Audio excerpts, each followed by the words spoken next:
রমনা বটমূলে বর্ষবরণ অনুষ্ঠানে বোমা হামলার ঘটনায় হত্যা মামলায় আসামিদের ডেথ রেফারেন্স ও আপিলের ওপর রায়ের জন্য আগামী ৮ মে তারিখ ধার্য করেছেন হাইকোর্ট।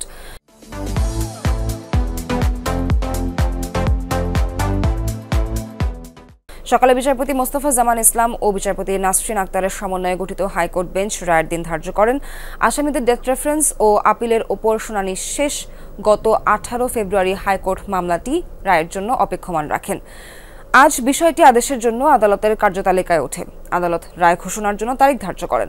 2001 সালের 14 এপ্রিল রমনা বটমূলে বর্ষবরণ অনুষ্ঠানে বোমা হামলায় 10 জন নিহত ও বেশ কয়েকজন আহত হন। এই ঘটনায় পুলিশ রমনা থানায় মামলা হয়। এই হামলার প্রায় 13 বছর পর 2014 সালের 23 জুন রায় দেন আদালত।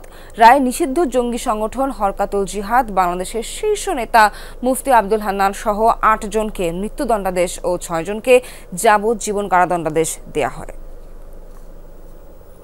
আগামী 8 তারিখে মাননীয় হাইকোর্ট বিভাগ রায়ের জন্য নির্ধারণ করেছেন। সকলকেই আমাদের আসামি যারা আছেন বিশেষ করে তাদেরকে বেকসুর খালাস দেবেন, এটি আমাদের প্রত্যাশা থাকবে। আইন অঙ্গনের অভিজ্ঞতার বিবেচনায় এই মামলায় কাউকে সাজা দেওয়ার কোনো সুযোগ আছে বলে আমরা মনে করি না।